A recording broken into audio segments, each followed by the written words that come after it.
Shalom Bapak Ibu yang dikasihi Tuhan, puji nama Tuhan. Saya sangat senang kembali menyapa Bapak Ibu dimanapun saudara berada. Salam dalam kasih Kristus Yesus Tuhan kita. Puji nama Tuhan, kembali kita bersama-sama mendengarkan renungan pengajaran Kataros Ministry. Dalam kesempatan yang baik ini kita akan belajar tentang doa. Pertama kita awali dengan doa yang munafik, ya, doa yang munafik.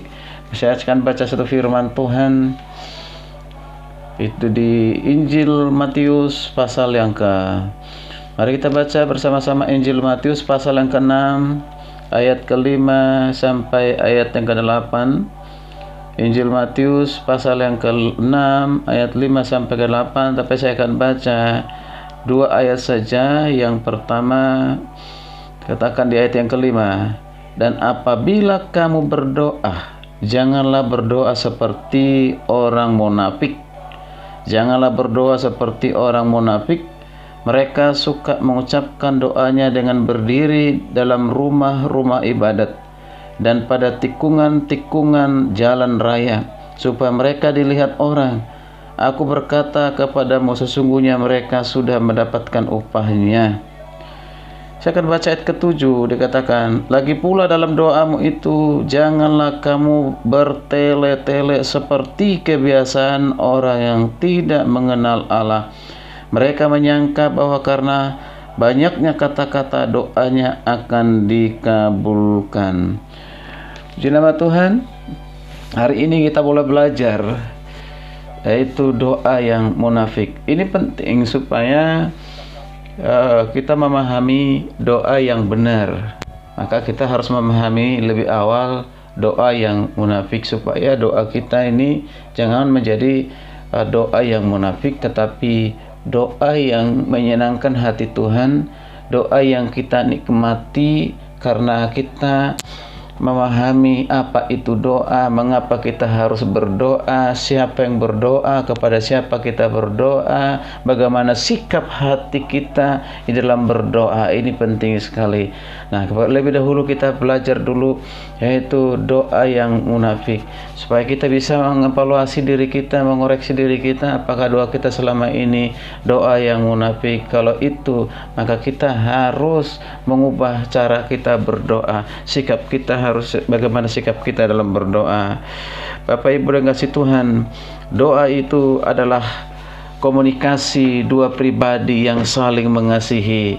Komunikasi dua pribadi yang saling mengasihi, yaitu bagaimana orang-orang percaya berkomunikasi dengan Tuhan yang lebih dahulu mengasihi kita.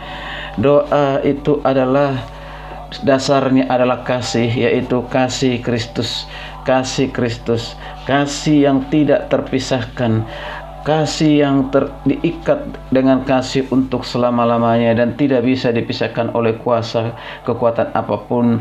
Dan karena kasih itulah membuat kita semakin mengasihi Tuhan. Karena kasih kita kepada Tuhan, maka tentu sebagai bukti kita mengasihi Tuhan, kita harus selalu datang kepadanya, berbicara kepadanya, berkomunikasi kepada Tuhan, dengar-dengaran akan Tuhan, berbicara kepada Tuhan.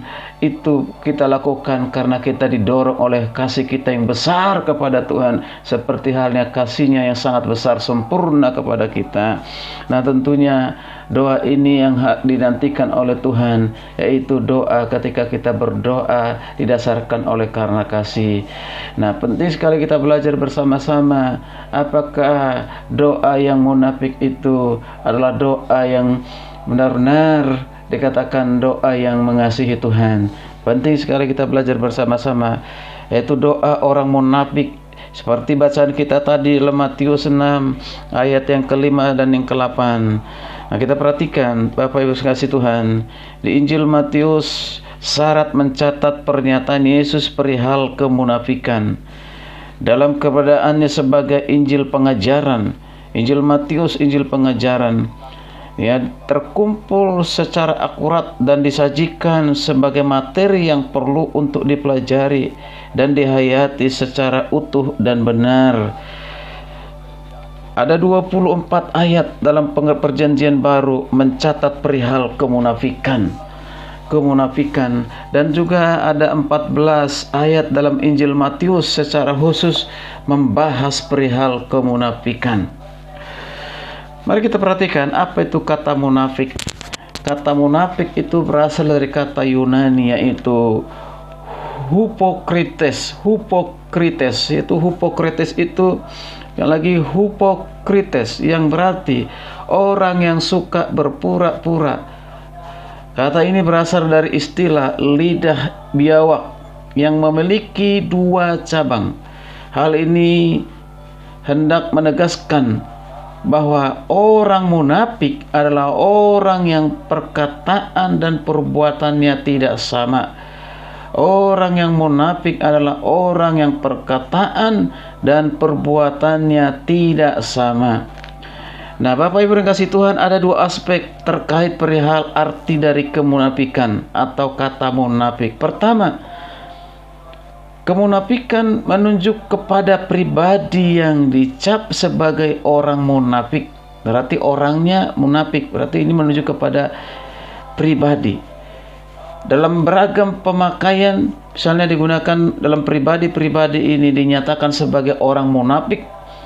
Ini bisa kita nanti baca di Matius, ya, ada sebanyak 13 kali. Matius pasal 6 ayat 2 dan 5, ayat 16, Matius pasal 7 ayat 5, Matius pasal 15 ayat 7, Matius 22 ayat 18, Matius 23 ayat 13, dan masih banyak di ayat yang lainnya. Jadi banyak data mengindikasikan bahwa ancaman kemunafikan ditunjukkan kepada orang percaya. Jadi pribadinya. Lalu yang kedua, kata munafik menunjuk pada perilaku yang dikategorikan sebagai kemunafikan. Silakan nanti dibaca Matius 23 ayat 28, Markus 12 ayat 15, Lukas 12 ayat 1, dan juga Lukas 20 ayat yang ke-20. Ada juga di Galatia 2 ayat 13, 1 Timotius 4 ayat 2. Nanti bisa disilakan membaca ayat itu. Jadi inilah yang disebut dengan aspek kemunafikan, menunjuk kepada orangnya dan juga menunjuk kepada perilakunya. Bapak Ibu yang kasih Tuhan, perlu sekali kita memahami doa yang munafik ini supaya kita tidak sama dengan orang yang munafik dalam berdoa. Doa seperti ini karena ditentang oleh Tuhan Yesus. Bapak Ibu yang kasih Tuhan, dalam banyak peristiwa Yesus Kristus sering berhadapan dan bersinggungan dengan orang-orang munafik. Yesus mengecam dan kerap berselisih pendapat dengan orang-orang yang dianggap munafik. Di mata Yesus, kemunafikan adalah sesuatu yang sangat jahat dan buruk. Sekali lagi saya mengatakan, di mata Yesus kemunafikan adalah sesuatu yang sangat jahat dan buruk. Oleh karena itu, Yesus melarang pengikutnya hidup seperti orang munafik, baik dalam hal bersikap maupun dalam hal berdoa. Melarang murid-muridnya, bahkan melarang kita semua orang percaya, supaya kita jangan menjadi orang yang munafik, atau jangan kita ini berdoa dengan cara munafik. Bapak Ibu yang kasih Tuhan, bagaimana kita mengetahui sikap orang yang munafik dalam berdoa? Yang pertama, di ayat ke-5 sampai 6 yang sudah dibacakan tadi adalah berdoa karena motivasinya adalah pamer. Ingin pamer. Nah, ini yang penting diperhatikan, ingin pamer. Nah, ini yang pertama, sikap yang pertama. Jadi Yesus mengajarkan agar para pengikutnya tidak berdoa seperti orang munafik. Ada 2 hal yang perlu dicermati di balik pernyataan Yesus. Dikatakan janganlah berdoa seperti orang munafik. Nah, ini perhatikan di ayat yang ke-5. Hal yang pertama, adanya perintah yang bersifat wajib dan larangan tegas untuk diindahkan. Jadi larangan supaya kita jangan berdoa seperti orang munafik, itu ketegasan. Kedua, adanya penggambaran agar pengikut Kristus tidak menyamakan dirinya atau tidak menyerupai orang munafik pada saat berdoa, pada saat memanjatkan doanya. Umat Kristen perlu mencermati secara seksama agar doanya berkenan kepada Allah, doanya menyenangkan hati Tuhan. Mari kita perhatikan lebih dalam lagi. Doa kemunafikan itu motivasinya karena ingin pamer, dilihat orang lain, barangkali supaya dia dihargai, dihormati, atau dikatakan dia orang yang beragama, dia orang saleh. Orang munafik adalah orang yang suka memamerkan kesalehannya kepada banyak orang melalui doa-doanya. Penekanannya bukan suatu larangan bagi orang percaya untuk memimpin doa di hadapan orang banyak. Bukan berarti larangan berdoa di tikungan jalan. Bukan berarti berdoa itu harus di kamar dan tutup pintu. Dimanapun, kapanpun kita bisa berdoa. Tetapi yang terpenting apa motivasi kita untuk berdoa. Kalau motivasi untuk pamer supaya orang lain kita lihat orang beragama, supaya orang lain lihat kita saleh, dan inilah yang ditentang oleh Tuhan Yesus. Dilarang untuk kita melakukan doa yang munafik. Berdoa janganlah untuk dilihat oleh orang, tapi berdoalah supaya dilihat oleh Tuhan, karena Tuhan melihat hati. Tidak ada sesuatu yang tersembunyi di hadapan Tuhan. Dia mendengar doa kita sekalipun di dalam hati kita. Tuhan tahu, bahkan sebelum kita berdoa, Tuhan sudah tahu apa yang akan kita bicarakan, apa yang akan kita minta dalam doa kita. Substansi doa di hadapan Tuhan adalah hati yang tulus, sikap hati yang tulus, bukan bulas hati atau bulus hati. Bukan yang bulus hati, tetapi tulus hati. Saya akhiri renungan ini dengan ilustrasi, yaitu Andi ingin mendapatkan hadiah dari orang tuanya pada saat dia ulang tahun. Ia masuk kamar untuk berdoa. Dengan suara keras dan jelas, ia mengucapkan doanya. Tuhan, hari ulang tahunku sudah semakin dekat. Pada hari ulang tahun ini Tuhan, saya ingin mendapatkan, beroleh kado dari Tuhan. Dia berdoa dengan keras. Dia memanjatkan doanya dengan suara yang keras, tapi juga mengulang-ulangnya. Tuhan, hari ulang tahun saya sudah semakin dekat. Saya ingin Tuhan dapat hadiah, dapat kado. Diulang-ulang kata yang sama dengan keras. Akhirnya kakak perempuannya masuk ke kamar dan menegurnya. Dek, berdoa itu tidak harus dengan keras-keras. Tuhan pasti mendengarkan apa yang kamu doakan. Jadi tidak perlu berdoa dengan suara keras dan berulang-ulang. Lalu Andi menjawab, ya saya tahu Tuhan pasti mendengar, tetapi papa mama harus juga mendengar.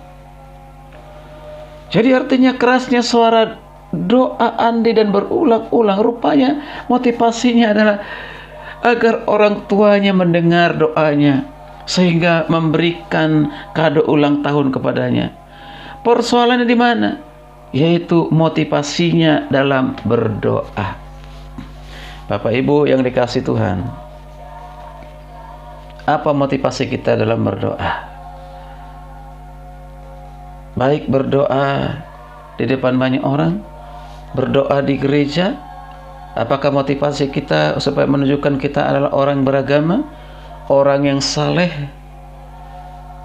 atau orang lain sudah dengar doa kita, lalu orang itu menolong kita. Barangkali kita mungkin membutuhkan sesuatu, kita punya persoalan, lalu kita berdoa di depan orang supaya orang itu memberkati kita.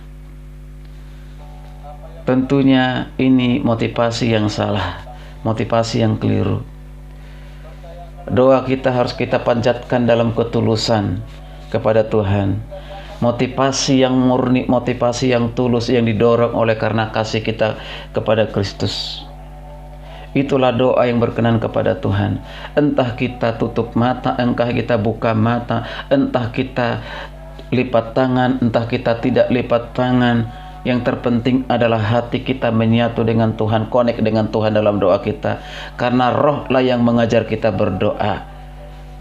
Sekali lagi, jangan lagi berdoa seperti orang munafik, tapi berdoa dalam sikap ketulusan.